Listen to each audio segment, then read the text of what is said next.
അസ്സലാമു അലൈക്കും വറഹ്മത്തുള്ളാഹി തആല വബറകാതുഹു.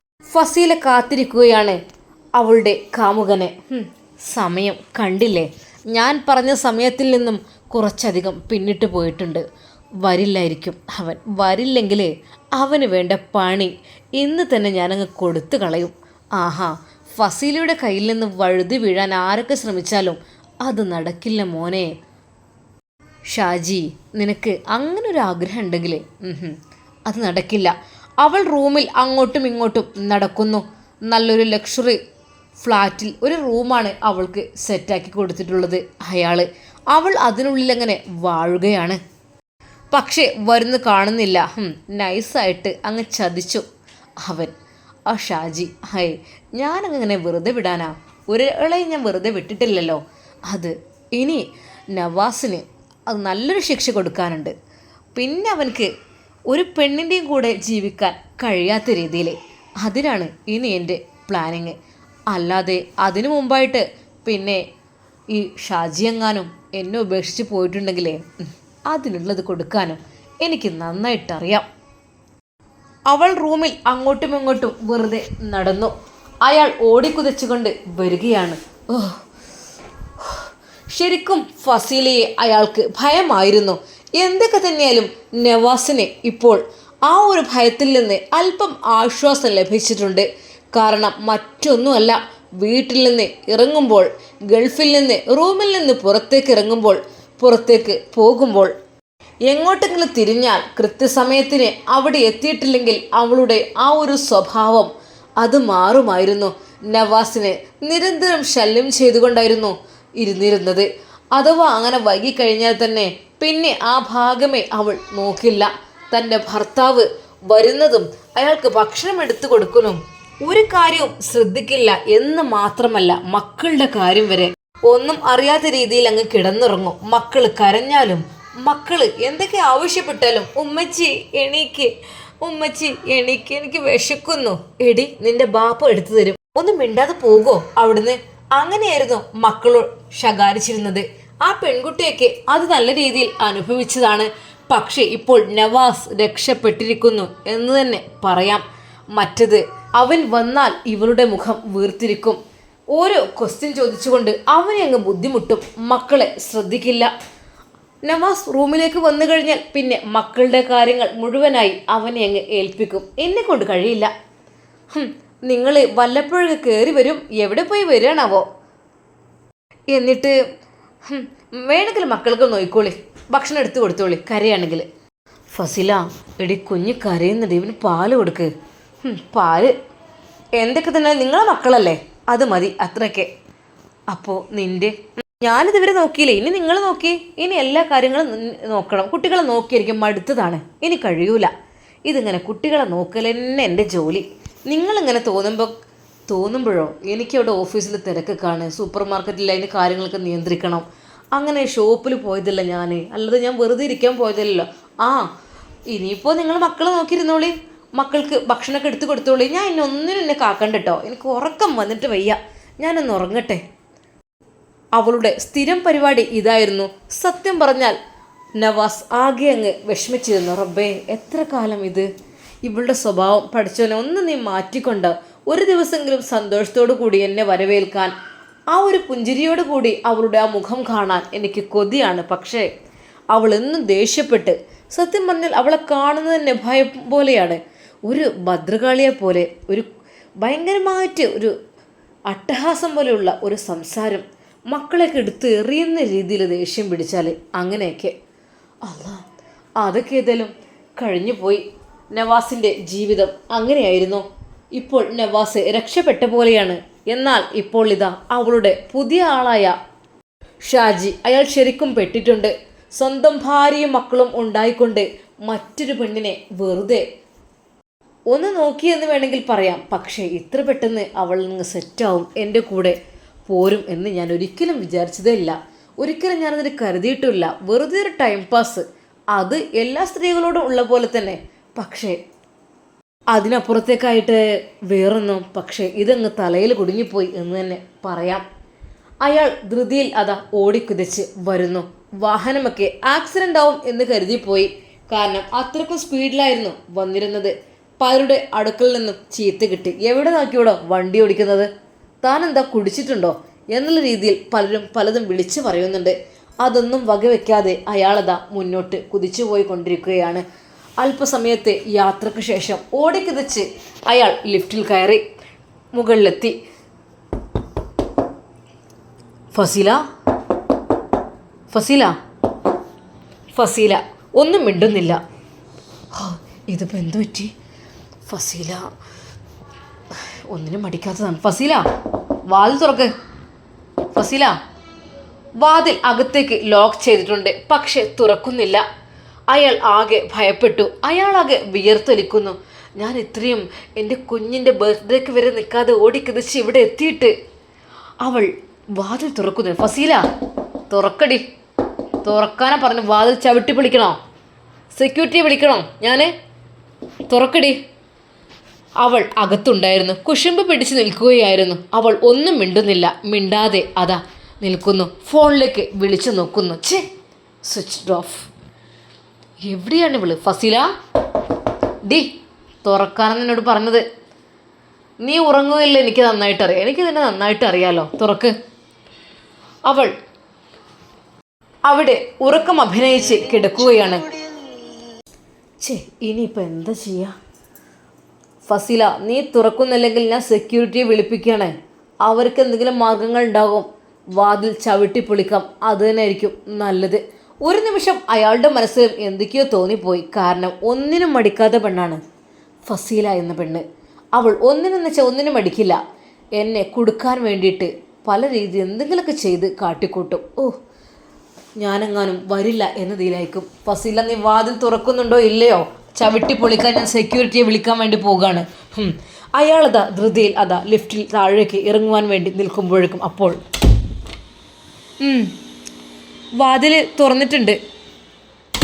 എന്താടേ, എന്താ നിനക്ക്? ഞാൻ നിനക്ക് വേണ്ടി എൻ്റെ ജീവിതം മുഴുവൻ അടിയറ വെച്ചതാണോ ഞാൻ ചെയ്ത് തെറ്റ്? നീ എന്താ വാതിൽ തുറക്കാതിരുന്നത്? പറ, നീ എന്താ വാതിൽ തുറക്കാതിരുന്നത്? എന്തിനു വേണ്ടിയിട്ടായിരുന്നു? ഞാൻ നിങ്ങളോട് പറഞ്ഞ ആ ഒരു സമയം എപ്പോഴാണ്? അത് കഴിഞ്ഞ് 1/2 മണിക്കൂർ കഴിഞ്ഞു. ഞാനിവിടെ നിങ്ങൾക്ക് വേണ്ടി കാത്തിരിക്കുന്നു. ഇപ്പോൾ നിങ്ങൾ എത്ര സമയം കഴിഞ്ഞതിന് ശേഷമാണ് ഇങ്ങോട്ട് വന്നത്? എടി, അല്പമെങ്കിലും ഒരു മനുഷ്യത്വം. എനിക്കെൻ്റെ മക്കൾ, എൻ്റെ ചോരയിൽ പിറന്ന മക്കളുടെ അവരെ കാണാനാണ് ഞാൻ പോയത്. അല്ലാതെ വേറെ ഏതെങ്കിലും കാമുകന്മാരെടുത്തേക്കല്ല. എൻ്റെ മക്കളുണ്ട്, എൻ്റെ ഭാര്യയുണ്ട്. അവരെയാണ് ഞാൻ കാണാൻ പോയത്. ഭാര്യയെ കണ്ടതുവരെ കൊതി തീർന്നില്ലേ? അതെ, എനിക്കൊരു കാര്യം പറയാണ്ട്. എന്ത് കാര്യം? ഭാര്യയും മക്കളെയും കൂടെ കൊണ്ട് നടക്കുകയാണെങ്കിൽ എനിക്ക് നിങ്ങളുടെ കൂടെ ജീവിക്കാൻ പ്രയാസമാണ്. ഫസീല നീ എന്തീ പറയുന്നത്? പക്ഷേ എന്ന് കരുതി നിങ്ങളങ്ങനെ രക്ഷപ്പെടാമെന്ന് ഞാൻ സമ്മതിക്കില്ല. ജീവിക്കുകയാണെങ്കിൽ എൻ്റെ കൂടെ അങ്ങ് ജീവിക്കണം. പക്ഷേ ഭാര്യ മക്കളെന്ന് പറഞ്ഞിട്ട് ബന്ധങ്ങളും എടുത്തേക്ക് ഓടിപ്പോകാനൊന്നും പറ്റില്ല. എന്താ, ഞാൻ പോകുന്നുണ്ടോ? എനിക്കുമുണ്ട് പറക്കുമുറ്റാത്ത 2 മക്കൾ. മുലകുടി പോലും മാറാത്ത സമയത്താണ് ഞാൻ അവിടെ നിന്ന് ഇറങ്ങി വന്നത്. എനിക്കുണ്ട് 3-4 വയസ്സുള്ള ഒരു മോള്. എനിക്കും ഉണ്ടാവില്ലേ കാണാൻ ആഗ്രഹമൊക്കെ. പക്ഷേ ഞാനത് മനസ്സിൽ നിന്നങ്ങ് പാടെ മാറ്റി വെച്ചിട്ടുണ്ട്. എന്തിന്? മക്കളൊക്കെ ഇനിയും ഉണ്ടാവില്ലേ? മക്കളെ ഓർത്തൊന്നും ഞാനിതുവരെ വിഷമിച്ചിട്ടില്ല. ശരിക്കും അയാൾ ഞെട്ടിപ്പോയി. ഫസീല നീ ഒരു പെറ്റ തള്ളയല്ലേ? ഇനിയിപ്പോൾ നിങ്ങളാണോ ആ ഒരു ചോദ്യം എന്നോട് ഉന്നയിക്കുന്നത്? എനിക്ക് പെറ്റ തള്ളയാലെന്താ?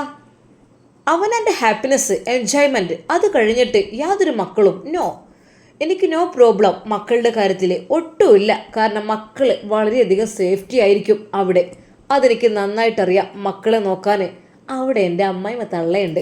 പോരാത്തിന് ഓലെ തന്തയുണ്ട്. എന്താ അതൊന്നും പോരെ?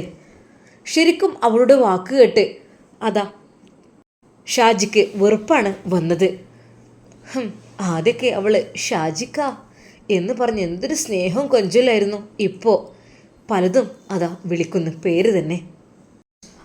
പഠിച്ചോനെ, ഇങ്ങനെയുണ്ടാവും പെണ്ണുങ്ങൾ? ഇതൊക്കെ ഒരു മനുഷ്യത്വം ഇല്ലാത്തൊരു, എങ്ങനെ ഞാൻ അതിൽ പെട്ടു എനിക്കറിയുന്നില്ല.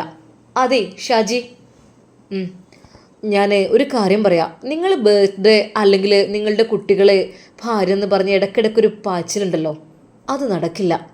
എന്നെ ഇവിടെ തനിച്ചാക്കി നിങ്ങൾക്ക് എങ്ങനെ പോകാൻ ധൈര്യം വന്നു? എനിക്കിവിടെ വല്ലതും സംഭവിച്ചിരിക്കുന്നെങ്കിൽ ആര് ഉത്തരം പറയും? നിങ്ങളല്ലേ അതിൻ്റെ ഉത്തരവാദി. അങ്ങനെ ചെയ്യാൻ പാടുണ്ടോ? എന്നെ തനിച്ചാക്കി. പിന്നെ എന്താ, നീ വരുമോ എൻ്റെ വീട്ടിലേക്ക്? അങ്ങനെയാണെങ്കിൽ ഞാൻ വരേണ്ടി വരും.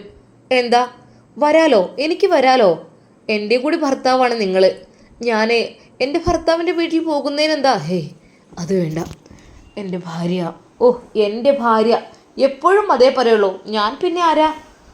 അത് എന്തായാലും വേണ്ടില്ല, നമുക്കൊരുമിച്ച് പോകണം നിങ്ങളുടെ വീട്ടിലേക്ക്. മക്കളെയൊക്കെ എനിക്കും കാണണ്ടേ, നിങ്ങളുടെ മക്കളെ, നിങ്ങളുടെ ഭാര്യ എന്ന് പറഞ്ഞ് നടക്കണം അവളെയൊക്കെ. വേണ്ട വേണ്ട ഫസീല, അത് വേണ്ട. സമാധാനം നീ കളയരുത്. ഓഹോ, അപ്പം ഞാൻ നിങ്ങൾക്കൊരു സമാധാനക്കേടായി മാറിക്കഴിഞ്ഞു അല്ലേ? അതാണ് നിങ്ങളുടെ മെയിൻ വിഷയം. അതൊക്കെ അങ്ങ് ഇല്ല, ഞാൻ അങ്ങനെയല്ല കരുതിയത്. എന്തായാലും വേണ്ടില്ല, ഒന്നുകിൽ അവരുടെ അടുക്കലേക്ക് ഞാനും വരും. എന്താ, നിങ്ങളുടെ കൂടെ ഒരു ദിവസം അവിടെ താമസിക്കുന്നതിൽ എന്താ തെറ്റ്? നീ വെറുതെ പ്രശ്നം ഉണ്ടാക്കല്ലേ. എൻ്റെ ഭാര്യ ഒരു പാവം പെണ്ണാണ്. അവൾ അറിയാതെ, എപ്പോഴും അറിയാതെ അങ്ങ് അപ്പോൾ പാവം പെണ്ണൊക്കെ ഉണ്ടായിട്ടാണല്ലോ എൻ്റെ അടുത്തേക്ക് വന്നതില്ലേ? നിങ്ങളെന്താ വിചാരിച്ചത്? അതെ, ഞാൻ ഇഷ്ടപ്പെട്ട് കഴിഞ്ഞാൽ സ്വന്തമാക്കുന്ന ആളാണെന്ന് നിങ്ങൾക്കറിയില്ലേ? ആദ്യം തന്നെ എന്തിനാ വന്നത്?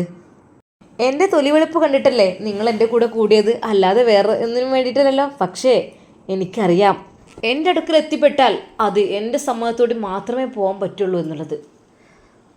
ശരിക്കും അയാൾ ആകെ പെട്ടുപോയി എന്ന് പറയാം. അയാൾ ആ ബെഡിലിരുന്നു കൊണ്ട് അതാ അദ്ദേഹം താഴോട്ട് നോക്കിയിരിക്കുന്നു. എന്താ? അയാൾ ശരിക്കും അയാളുടെ കണ്ണുകൾ നിറഞ്ഞൊഴുകുന്നുണ്ടായിരുന്നു. അയ്യേ, ഈ ആണത്തമില്ലാത്ത പരിപാടി എനിക്ക് ഇഷ്ടമേ അല്ല. ആണുങ്ങൾ കരയാൻ പാടില്ല.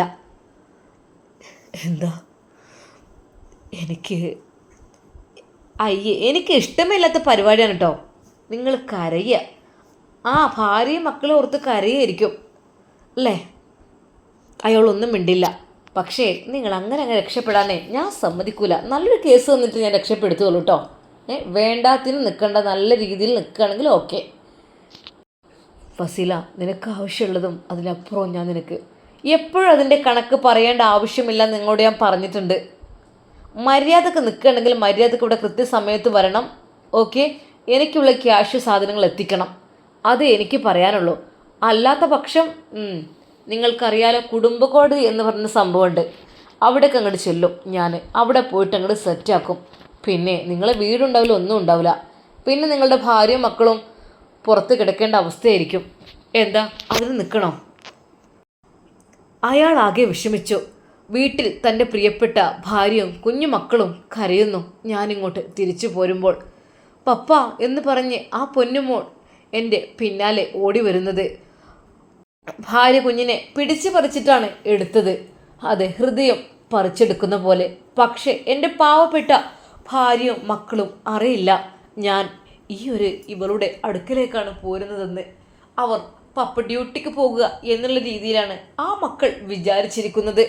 ശരിക്കും അവരെക്കുറിച്ച് ഓർത്തപ്പോൾ അദ്ദേഹത്തിന് സങ്കടമാണ് വന്നത്. അയാൾക്ക് ഒന്നും മിണ്ടുവാൻ കഴിഞ്ഞില്ല. അയാൾ കണ്ണുകൾ തുടക്കുന്നു. ആണത്തമില്ലാത്ത ഈ പ്രവൃത്തി അതെനിക്ക് ഒട്ടും ഇഷ്ടമല്ല. എപ്പോഴും ആണത്തം വേണം. ആണുങ്ങൾ കരയില്ല, കരയാൻ പാടില്ല. നീ എന്തേ പറയുന്നത്? ഞാനൊരു മനുഷ്യനല്ലേ? ഓഹോ, മനുഷ്യനാണല്ലേ? അതൊക്കെ ഇപ്പോഴാണോ മനസ്സിലായത്? ഇതുവരെ മനുഷ്യനല്ലായിരുന്നല്ലോ. എന്ത് പറ്റി ഇപ്പം കൂടുതൽ സഹതാപം അവരോടൊക്കെ? അതെ, നിങ്ങൾക്ക് പോകുന്നതിൽ കുഴപ്പമില്ല. പക്ഷേ നഷ്ടപരിഹാരം ഞാൻ അത്യാവശ്യം ചോദിക്കൂട്ടോ. കുറഞ്ഞ രീതിയിലൊന്നും എനിക്ക് ഇഷ്ടമല്ല. അതൊരു പക്ഷേ കോടികളായിരിക്കും. എന്താ, നിങ്ങൾക്ക് ആസ്തി ഉണ്ടല്ലോ, നല്ല ജോലി ഉണ്ടല്ലോ, കാര്യങ്ങൾ എല്ലാം നല്ല ഉഷാറായി കഴിഞ്ഞു പോകുന്നുണ്ടല്ലോ. അപ്പോൾ പിന്നെ കുഴപ്പമൊന്നുമില്ലല്ലോ ഞാൻ എത്ര ചോദിച്ചാലും അല്ലേ? ദയവായി നീ എന്നെ ചതിക്കരുത്.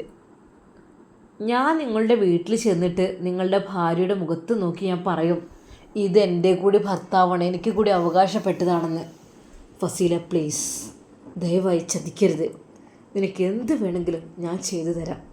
എന്ത് വേണം അങ്ങനെ ഒരു വഴിക്ക് വാ. അല്ലാതെ ആണത്തമില്ലാത്ത ആളുകളെ പോലെ ഇരുന്ന് കരയല്ല വേണ്ടത്. അതെനിക്ക് ഇഷ്ടമല്ല. എൻ്റെ ആദ്യ ഭർത്താവിനും അങ്ങനെ തന്നെ. അയാളും കുറച്ചൊരു പൊട്ടത്തിലുള്ള സൈസാണ്. എനിക്കറിയില്ല, എപ്പോഴും സ്ട്രോങ്ലി ആയിട്ടുള്ള ആളെയാണ് എനിക്കിഷ്ടം. എപ്പോഴും സ്ട്രോങ് ആയിരിക്കുക. എനിക്കൊരു ഇളയച്ചനുണ്ട്, പേര് ഷമ്മാസ് എന്നായിരുന്നു പേര്. എനിക്ക് ഒത്തിരി ഇഷ്ടമായിരുന്നു അവന് കല്യാണം കഴിക്കുന്നത് എനിക്ക് തീരെ ഇഷ്ടമില്ലായിരുന്നു. എൻ്റെ ആങ്ങളുടെ മോളെ കൊണ്ട് വിചാരിച്ചു. പക്ഷേ അപ്പോഴേക്കും ആ രണ്ടാം കെട്ടുകാരി അവനെ അങ്ങ് കയറി കൊത്തി. എനിക്ക് ഇഷ്ടമില്ലാത്ത ബന്ധം. അവന് ആണത്തുണ്ട്. അവനെ പോലെ ആണുങ്ങൾ. ഷമ്മാസ്, അതാണ് അവൻ്റെ പേര്. പക്ഷേ എനിക്ക് ഇഷ്ടമല്ല അയാളെ.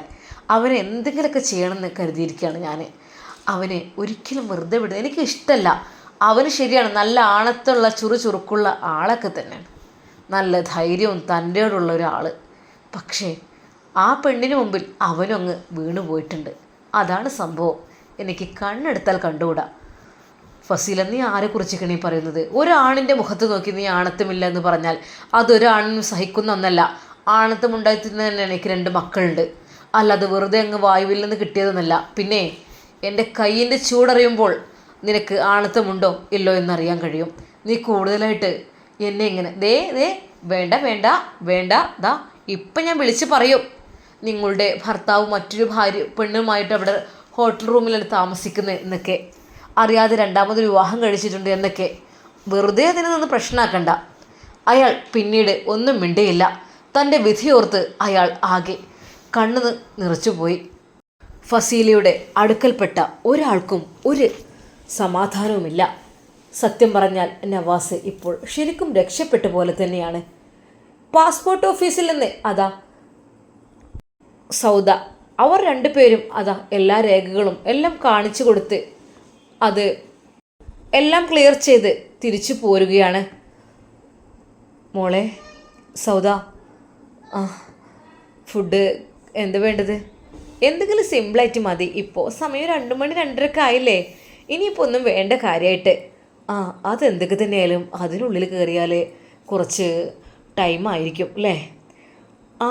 എന്നിങ്ങനെ പോകാനുള്ളവരും ഒക്കെ എടുത്തു വെക്കണ പോലൊക്കെ അല്ലേ.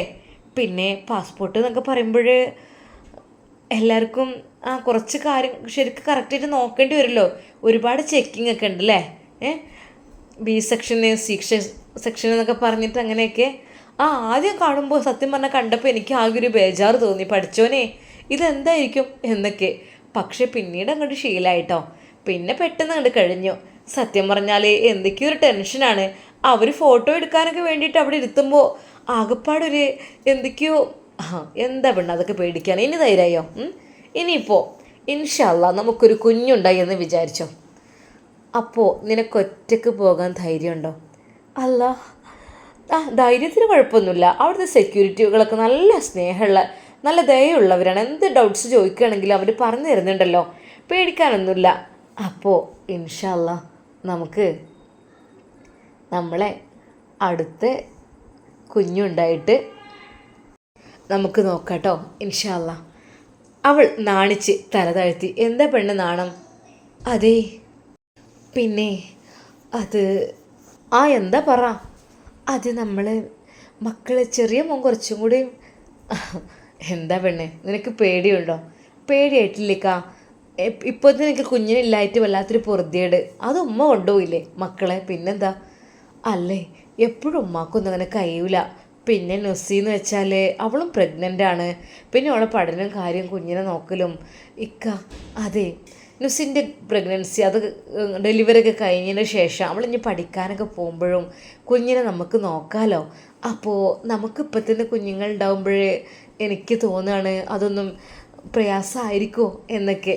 അതുകൊണ്ട് കുറച്ചുകൂടെ കഴിഞ്ഞിട്ട്. എടി സൗദ, നിൻ്റെ മനസ്സ് പടച്ച റബ്ബ് കാണുന്നുണ്ട്. നിൻ്റെ മനസ്സ് അല്ലേ? ഒരാളെയും ബുദ്ധിമുട്ടാക്കരുത്, ഒരാളും വിഷമിക്കരുത് എന്നുള്ള ചിന്താഗതിയാണ് നിനക്ക്. അതെനിക്ക് നന്നായിട്ടറിയാം. എന്നാലും നീ ഒരു കാര്യം പറഞ്ഞ് എനിക്ക് വിഷമമായിട്ടോ. എന്തേക്കാ? എന്ത് കാര്യം? അല്ല, എന്നോട് പറഞ്ഞല്ലോ ഇക്ക, നിങ്ങൾക്ക് ആഗ്രഹമുണ്ടെങ്കിൽ മക്കളുടെ ഉമ്മയെ, അതായത് ഫസീലത്തെ തിരിച്ചെടുത്തോളി, ഞാനൊരു മൂലയിൽ കഴിഞ്ഞോളാം എന്ന് നീ എന്നോട് പറഞ്ഞില്ലേ?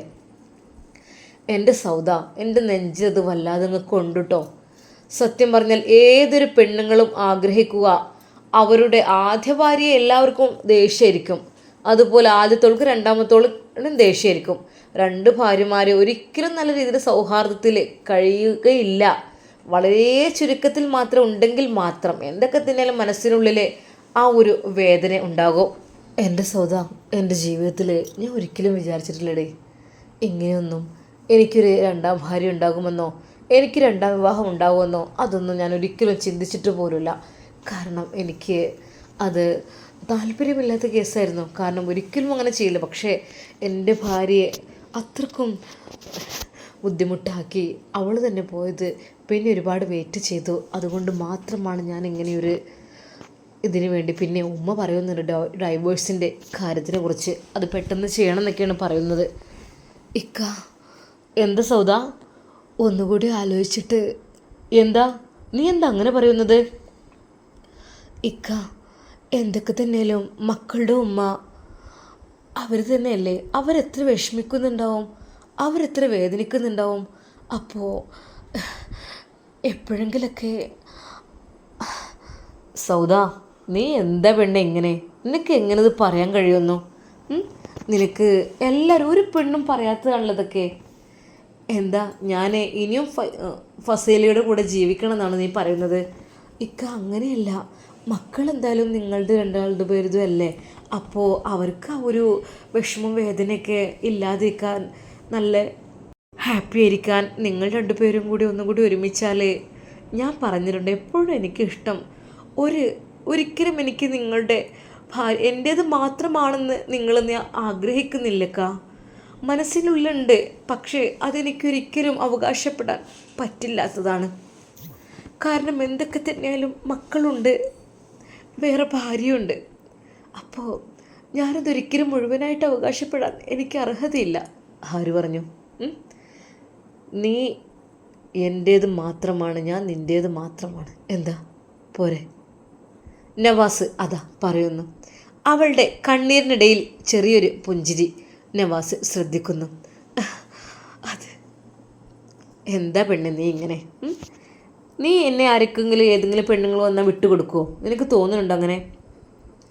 ഏതെങ്കിലും പെണ്ണുങ്ങൾ വന്നാൽ അങ്ങനെ അത് നടക്കുമോ? പക്ഷെ അങ്ങയുടെ ഭാര്യ എന്നുള്ള നിലക്ക് ഞാൻ പെട്ടെന്ന് ഡൈവേഴ്സ് ചെയ്ത് ഒഴിവാക്കട്ടെ. ഉമ്മ ചീത്ത പറയണ്ട, ഇളാമ്മ ചീത്ത പറയണ്ട, എല്ലാം എന്നെ ചീത്ത പറയാണ്. നിനക്കത് വലിയൊരു പ്രശ്നമായി തീരുമോനെ, നീ വേഗം ചെയ്യുമെന്ന് പറഞ്ഞിട്ട് അതിനങ്ങോട്ട് ഒരുങ്ങാനങ്ങോട്ട് തോന്നിയിട്ടില്ല എനിക്ക്. ഒരുങ്ങട്ടെ, ഇനി പെട്ടെന്ന് കാര്യങ്ങളൊക്കെ അങ്ങോട്ട് റെഡിയാക്കണം. ഇക്ക വേണ്ട, അവിടെ നിന്നോട്ടെ. അതെന്താ? നിങ്ങൾക്ക് ഒരു പക്ഷേ എന്തെങ്കിലുമൊക്കെ ഒരുമിച്ച് ജീവിക്കണം എന്ന് തോന്നുകയാണെങ്കിൽ അത് ബുദ്ധിമുട്ടായിരിക്കില്ലേ? പിന്നെ അത് വേറൊരാൾ വിവാഹം കഴിച്ച് വേറെയൊക്കെ അങ്ങനെയൊക്കെ ഉണ്ടല്ലോ. എൻ്റെ പെണ്ണെ, ഞാൻ നിന്നോട് സത്യമായിട്ട് പറയാൻ കേട്ടോ, എൻ്റെ മനസ്സിൽ യാതൊരു രീതിയിലുള്ള കളങ്കവും ഇല്ലാത്ത രീതിയിൽ പടച്ച റബ്ബിനറിയാം എൻ്റെ മനസ്സെന്താണ്. ഞാൻ ഈ ഒരു മരിക്കോളം എൻ്റെ മയ്യത്ത് വരെ ഫസീലെ കാണരുതെന്ന് ആഗ്രഹിക്കുന്ന ആളാണ് ഞാൻ. മരിക്കോളം അവളെ കാണുകയും ചെയ്യരുത്. അത് കഴിഞ്ഞിട്ട് ഞാൻ മരിച്ചു കഴിഞ്ഞാൽ പോലും എൻ്റെ മയ്യത്ത് അതുപോലും എന്നെ കാണാൻ സമ്മതിക്കുക, അതെനിക്ക് ഇഷ്ടമല്ലടി. സത്യമായിട്ടും അത്രക്കും. ഇക്ക, നിങ്ങൾ എന്തീ പറയുന്നത്? നിങ്ങളെ മക്കളൊക്കെ പ്രസവിച്ചവരല്ലേ അവർ, അങ്ങനെ അവരെ പറയാൻ പാടുണ്ടോ? അവരെ ബഹുമാനിക്കണ്ടേ? സൗദ, അത് മാത്രം നീ പറയരുത്. വേറെ എന്ത് വേണമെങ്കിലും നീ പറഞ്ഞോ. ഫസീല എന്നുള്ളൊരു വാക്ക് നീ എന്നെ ഇനിയും പറഞ്ഞ് ഇടങ്ങാറാക്കരുത്. ഒത്തിരി ഒരുപാട് സഹിച്ചതാണ്. എൻ്റെ മക്കളൊക്കെ ആവശ്യമില്ലാത്ത ബുദ്ധിമുട്ടിലാക്കിയിരുന്നു അവൾ. അങ്ങനെ അവൾ പ്രസവിച്ച മക്കളെന്നുള്ള ഒരു എന്നോട് പറയും, നിങ്ങളെ മക്കളല്ലേ, നിങ്ങൾ നോക്കിക്കോളി, നിങ്ങളത് ആണാണോ? പലവട്ടം അവൾ ചോദിക്കുന്നതാണ്. നിങ്ങളൊരു ആണാണോ? കയ്യിലല്പം ക്യാഷിൻ്റെ കുറവ് വരുമ്പോൾ, എന്തെങ്കിലും വൈകി, എന്തെങ്കിലും മറന്നു പോയാൽ, അല്ലെങ്കിൽ എന്തെങ്കിലും ഒരു പിഴവ് സംഭവിച്ചിട്ടില്ല എങ്കിലും അങ്ങനെയൊക്കെ ആകുമ്പോഴേക്കും പറയും, നിങ്ങളൊരു ആണാണോ? ആ ഒരു വാക്ക് അതെനിക്ക് ഇഷ്ടമല്ല എൻ്റെ സൗദ. അത് ഏതൊരു പെണ്ണും ഒരാണിനോട് ചോദിക്കാൻ പാടില്ല. ആണത്തത്തെ ചോദ്യം ചെയ്യാൻ പാടില്ല. അതവരുടെ മനസ്സിനെ വല്ലാതെ അങ്ങ് എന്നെ ആ രീതിയിലാക്കിയാക്കി. ഞാൻ സത്യം പറഞ്ഞാൽ എനിക്ക് എൻ്റെ കാര്യത്തിൽ തന്നെ തീരുമാനം എടുക്കാത്തൊരു സിറ്റുവേഷനായിരുന്നു. അതായത് എന്താ, ഇവള് ഈ പിന്നാലെ നടന്ന് ഇതിങ്ങനെ കൂടുതൽ കൂടുതൽ ഇങ്ങനെ പ്രഷർ തരികയാണ്. എനിക്ക് എൻ്റെ തീരുമാനങ്ങളൊന്നും എടുക്കാനും എനിക്ക് എൻ്റെ ഇഷ്ടം പോലെ ചെയ്യുവാനും പറ്റാത്ത രീതിയിലായി മാറി. അവളിപ്പോൾ പോകണം നാട്ടിലെന്ന് പറയുമ്പോൾ അപ്പം ടിക്കറ്റ് എടുക്കണം, അപ്പം ടിക്കറ്റ് എടുത്ത് പോരണം, തിരിച്ച് വേഗം ഗൾഫിലേക്ക് പോകണമെന്ന് പറയുന്നത് അപ്പം തന്നെ. അല്ലെങ്കിൽ എന്താ പ്രശ്നമാണ്. ഈ സമയത്ത് ടൗണിലേക്ക് പോകണം, അല്ലെങ്കിൽ ഡ്രസ്സ് വാങ്ങണം, എന്തെങ്കിലും സാധനങ്ങൾ വേണം. അവൾ എപ്പോഴാണ് പറയുന്നത് അതാണ് ടൈം. അതിനപ്പുറത്തേക്കായിട്ട് ടൈം ആക്കണതും നമ്മുടെ ഇഷ്ടങ്ങളും അതൊന്നും നടക്കൂല. ഞാൻ സത്യം പറഞ്ഞാൽ ഇടങ്ങാറായിരുന്നു. എൻ്റെ ഒരു ജീവിതം ഭാര്യയാണ്, സ്വന്തം ഭാര്യ, എന്നിട്ട് പോലും നമ്മളെ കൂടെ ഒന്ന് സഹകരിക്കുക. അല്ലെങ്കിൽ പിന്നെങ്ങനെ മക്കളൊക്കെ ഉണ്ടായത് ഇക്ക? ഓ, അതാണോ പണി? മക്കളുണ്ടാവാനാണോ പണി? അതൊന്നും അല്ലടി. ജീവിതം എന്ന് പറഞ്ഞാൽ വളരെയധികം വിശാലമായ ഒന്നാണ്, അതിലെല്ലാം ഉണ്ടാകും. പക്ഷേ അവൾ മൊത്തത്തിൽ എന്നെ ഒരു എന്താ പറയുക, വല്ലാത്ത രീതിയിലങ്ങ് മാറ്റി വച്ചിരുന്നു. എൻ്റെ അനിയൻ ഷമ്മാസ്, അവനെ കുറിച്ച് പറയും. ഷമ്മാസ് കണ്ടില്ലേ അങ്ങനെ, ഷമ്മാസ് കണ്ടില്ലേ ഇങ്ങനെ എന്നൊക്കെ പറഞ്ഞ് പല രീതിയിൽ അവനെക്കുറിച്ച് ഇങ്ങനെ ജ്യേഷ്ഠനായി എന്നോട് പറയും. നിങ്ങളെന്താ ഇങ്ങനെ ആയിപ്പോയത്, നിങ്ങളെന്തൊരു ഉഷാറില്ലാത്ത, ഷമ്മാസിനെ പോലെ ആവണം. ഷമ്മാസ് കണ്ടില്ലേ ഒരു ആണാണ്, ഒരു ആൺകുട്ടിയാണ്, നിങ്ങൾക്ക് അതുണ്ടോ? അങ്ങനെ പല രീതിയിൽ നിന്നോടൊരിക്കലും ഇതൊന്നും ഞാൻ പറയാൻ പാടില്ല. പക്ഷെ സിറ്റുവേഷൻ കൊണ്ട് നിനക്കൊന്നും അവളെ മനസ്സിലാക്കുക. നിനക്ക് മനസ്സിലായിട്ടില്ല സൗദ. നിനക്കെങ്ങാനും അവളെ മനസ്സിലായിട്ടുണ്ടെങ്കിൽ ഒരിക്കലും നീ അവളുടെ കൂടെ ഒരു ദിവസം നിൽക്കില്ല. സ്വന്തം ഉമ്മയെ ഉപ്പയെ ഇട്ടെറിഞ്ഞു പോയിട്ടുണ്ട്. ഇപ്പോൾ ആങ്ങളുടെ അടുക്കൽ നിന്നും പോയിട്ടുണ്ട്. ഭർത്താവ് മക്കൾ അതുമില്ല. ആരുടെയൊക്കെ കൂടെ ജീവിക്കുമെന്നൊക്കെയാണ് കേട്ടത്. അതാണ് അവളുടെ സ്വഭാവം, ക്യാരക്ടർ. ഇപ്പോഴാ അയാൾ ഒരുപാട് ബുദ്ധിമുട്ടുണ്ടാവും ഞാൻ വിചാരിക്കുന്നു. അയാൾക്ക് ഞാൻ അനുഭവിച്ച ബുദ്ധിമുട്ട് അത് അയാൾക്ക് വരാതിരിക്കില്ല. ഫസീല എന്നൊരു ജീവിയുടെ കൂടെ ജീവിക്കുന്നിടത്തോളം കാലം എല്ലാവർക്കും ബുദ്ധിമുട്ടായിരിക്കും. സൗദ, അയാൾ സൗദയെ ചേർത്ത് പിടിക്കുന്നു. സൗദ, നീ എൻ്റെ ജീവിതത്തിലേക്ക് വന്നിട്ടില്ലെങ്കിൽ എനിക്ക് ഒരു സന്തോഷം ഉണ്ടാവില്ലായിരുന്നുടി. പഠിച്ചവനായിട്ടാണ് എനിക്ക് നിന്നെ ഇറക്കി തന്നത്. സൗദ, നീ എന്നെ വിട്ടു പോരുത്. എന്തിക്കാ നിങ്ങളിങ്ങനെയൊക്കെ പറയുന്നത്? ഞാനെങ്ങനെ നിങ്ങളെ വിട്ടു പോവോ? പഠിച്ചോനെ, എനിക്ക് പഠിച്ച റബ്ബ് കനിഞ്ഞരുളിയതാണ് ഈ ഒരു ജീവിതം. അതെങ്ങനെ ഞാൻ ഒഴിവാക്കോ? ഇക്ക, എനിക്ക് മരിക്കോളം നിങ്ങളുടെ കൂടെ ജീവിക്കാൻ തന്നെയാണ് ആഗ്രഹം. അതിനപ്പുറത്തേക്കായിട്ട് ഒന്നുമില്ല. അവർ സംസാരിച്ച് നേരം പോയതറിഞ്ഞില്ല. സൗദിയുടെ കണ്ണുകൾ നിറഞ്ഞു. എന്താ എന്താ പെണ്ണേ? ഇക്ക, എനിക്ക് ഉമ്മ പറഞ്ഞല്ലോ 2 ദിവസം എൻ്റെ വീട്ടിൽ പോയിട്ട് നിൽക്കാൻ. എനിക്ക് സത്യം പറഞ്ഞാൽ ഇക്കയെ വിട്ട് പോകാൻ തോന്നില്ലക്ക. സൗദ കരയുന്നു. എടി സാരല്ല, നിന്നെ പെറ്റുപോറ്റി ഉണ്ടാക്കിയ ഉമ്മ ഉപ്പ നിൻ്റെ സഹോദരങ്ങളൊക്കെ നിനക്ക് വേണ്ടി കാത്തിരിക്കല്ലേ. എൻ്റെ മോള് ചെല്ലേ, എൻ്റെ മോള് സന്തോഷത്തോടു കൂടി അവരുടെ ഒപ്പം 2 ദിവസം കഴിയും. ഇക്ക എന്നാൽ അങ്ങനെ അതാ സൗദിയുടെ വീട് ലക്ഷ്യമാക്കി പോകുന്നു. സൗദിയുടെ വീട് കാണുമ്പോൾ തന്നെ അവൾ വിചാരിക്കുന്നു, പഠിച്ചവൻ എൻ്റെ ഹസ്ബൻഡ് കാണുമ്പോൾ എന്തെങ്കിലുമൊക്കെ വിചാരിക്കും. റബ്ബേ, എൻ്റെ ഹസ്ബൻഡ്. ഇക്ക, സൗദ വിളിക്കുന്നു.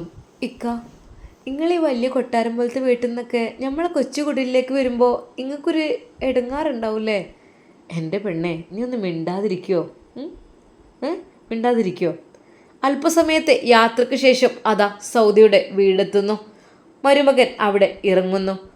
ഉമ്മ, അളിയൻ വന്നിക്കണേ. എല്ലാവരും അവരെ സ്വീകരിക്കുന്നു. മോളെ, എന്താ മക്കളൊന്നുമില്ലേ? ഇല്ലുമ്മ, ഞങ്ങൾ പാസ്പോർട്ട് എടുത്തിട്ട് നേരെ ഇങ്ങോട്ട് വന്നാണ്. ഇരിക്കും മക്കളെ, ചായ ഉണ്ടാക്കട്ടെ. ഉമ്മ, അത് ഞങ്ങൾ പുറത്തുനിന്ന് ഭക്ഷണം കഴിച്ചിട്ടാണ് വന്നത്. എന്തിനാ മക്കളെ ഇങ്ങോട്ട് വരുമ്പോൾ കഴിക്കണേ? ഉമ്മ, എന്നാൽ ഞാനങ്ങോട്ട്. ഒരു നിമിഷം ഉമ്മ ഞെട്ടിപ്പോയി. പഠിച്ചോനെ, എൻ്റെ കുട്ടി. മോളെ സൗദ, ആ ഉമ്മ 2 ദിവസം നിൽക്കാൻ പറഞ്ഞിട്ടുണ്ട് ഇവിടെ, അതുകൊണ്ട്. ആണോ? ആയിക്കോട്ടെ, മാഷാ അല്ലാ. മോനെ, എന്നാൽ എൻ്റെ കുട്ടി ചായ കുടിച്ചിട്ട് പോവാ. അപ്പോഴേക്കും ഉമ്മ ചായ ഉണ്ടാക്കി. ഇതൊന്നും വേണ്ടില്ലായിരുന്നു. 1/2 ഗ്ലാസ് ചായ നവാസ് കുടിക്കുന്നു. ഉമ്മ, എന്നാൽ ഞാനങ്ങോട്ട്. സൗദ, ഞാൻ അവളുടെ കണ്ണുകൾ നിറയുന്നത് നവാസ് ശ്രദ്ധിച്ചു. എന്താ പെണ്ണെ നീ കരയുന്നത്? എന്താ, ഞാൻ പോണ്ടേ? അല്ലെങ്കിൽ നീ എൻ്റെ കൂടെ തന്നെ പോയിരുന്നു? എന്നാൽ കയറി, വണ്ടി കയറി. വേണ്ട, ഉമ്മ പറഞ്ഞതല്ലേ. എന്താ നിനക്ക് വിഷമായോ? എൻ്റെ മുഖത്തേക്കൊന്ന് നോക്കിക്കേ നീയെ. സൗദ അവൻ്റെ മുഖത്തേക്ക് തന്നെ സൂക്ഷിച്ച് നോക്കി. സൗദ, നിൻ്റെ കണ്ണുകൾ കാണാൻ എത്ര മനോഹരമാണ് പെണ്ണേ. അതിൽ സ്വർഗമുണ്ട് എന്നെനിക്കൊരു തോന്നൽ. അത്രക്കും തിളക്കമുള്ള കണ്ണാണ് നിൻ്റേത്. ആരും കാണാതെ അതാ സൗദയുടെ നെറ്റിയിൽ അവൻ അമർത്തി ചുംബിച്ചു. പോട്ടെ, ഇക്കാൻ്റെ കുട്ടി 2 ദിവസം ഉമ്മാൻ്റെ അടുത്ത് നിന്നോളൂ കേട്ടോ. ഇൻഷാ അല്ലാ. അസ്സലാമു അലൈക്കും. നവാസ് തിരികെ നടക്കുമ്പോൾ സൗദ അത് നോക്കി നിൽക്കുന്നു. അവളുടെ കണ്ണിലൂടെ കണ്ണീർ തുള്ളികൾ ഒലിച്ചിറങ്ങി. തൻ്റെ പ്രിയപ്പെട്ട ഭർത്താവിനെ നോക്കിക്കൊണ്ട്. ഇൻഷാ അല്ലാ നമുക്കിതിൻ്റെ ബാക്കി ഭാഗം നാളെ കാണാം. അതുവരേക്കും എല്ലാവർക്കും അസ്സലാമു അലൈക്കും വറഹ്മത്തുള്ളാഹി തആല വബറകാതുഹു. പ്രിയപ്പെട്ട കൂട്ടുകാരെ, നമ്മുടെ സ്റ്റോറിയിൽ എന്തെങ്കിലും തെറ്റ് കുറ്റങ്ങളുണ്ടെങ്കിൽ നിങ്ങൾ പൊറുക്കണം കേട്ടോ. കാരണം ഞാൻ റിപ്പീറ്റ് ചെയ്തത് കേൾക്കുന്നില്ല. അതുകൊണ്ട് തന്നെ ഒരുപാട് പേരുകൾ മാറിപ്പോകുന്നുണ്ട്, വാക്കുകൾ തെറ്റുകളൊക്കെ ഒരുപാട് സംഭവിക്കുന്നുണ്ടാവും. എല്ലാവരും ക്ഷമിക്കുക. അതുപോലെ തന്നെ തെറ്റുകളൊക്കെ ഉണ്ടെങ്കിൽ പുറത്തു തരിക. നമ്മുടെ ഫാമിലിയിൽ പെട്ട, നമ്മുടെ സബ്സ്ക്രൈബേഴ്സിൽ പെട്ട പലരും ഹജ്ജിന് വേണ്ടി പോകുന്നുണ്ട്. അപ്പോൾ അവരൊക്കെ വിളിച്ചിങ്ങനെ പറഞ്ഞിരുന്നു, പഠിച്ച റബ്ബ് അവർക്ക് മഖബൂലും മബ്റൂറുമായ ഹജ്ജും ഉംറയും ചെയ്യുവാനുള്ള ഭാഗ്യം നൽകി അനുഗ്രഹിക്കട്ടെ. അതുമാത്രമല്ല, അതോടുകൂടെ നമ്മൾക്കും പടച്ച റബ്ബ് അതിനുള്ള ഭാഗ്യം നൽകി അനുഗ്രഹിക്കട്ടെ. ആമീൻ. മരിക്കുന്നതിന് മുമ്പ് ഒരിക്കലെങ്കിലും മുത്തഹബീബിൻ്റെ റൗള ഷരീഫിൽ പോയി അസ്സലാത്തു വസ്സലാമു അലൈക യാ സയ്യിദി യാ റസൂലല്ലാ എന്ന് പറഞ്ഞുകൊണ്ട് കരഞ്ഞ് ഒരു സലാം പറയുവാനും, അതുപോലെ തന്നെ അള്ളാഹുവിൻ്റെ പരിശുദ്ധമായ കഅബ ഷരീഫ് കണ്ണിറയെ കാണുവാനും നമുക്ക് അതിനുള്ള ഭാഗ്യം നൽകി അനുഗ്രഹിക്കട്ടെ അള്ളാഹു സുബ്ഹാനഹു വ തആല. അപ്പോൾ ചെയ്തവർ ഒരുപാടുണ്ട് നമ്മുടെ ഗ്രൂപ്പിൽ, നമ്മുടെ ഈ സബ്സ്ക്രൈബേഴ്സിൽ. അതുപോലെ ചെയ്യാത്തവർക്കൊക്കെ പടച്ച റബ്ബ് അതിനുള്ള ഭാഗ്യം നൽകി അനുഗ്രഹിക്കട്ടെ എന്ന് പ്രാർത്ഥിക്കുന്നു. ഇൻഷാ അല്ലാ നമുക്ക് ബാക്കി ഭാഗം നാളെ കാണാം കേട്ടോ. അപ്പോൾ എല്ലാവർക്കും ഒരിക്കൽ കൂടി അസ്സലാമു അലൈക്കും വറഹ്മത്തുള്ളാഹി.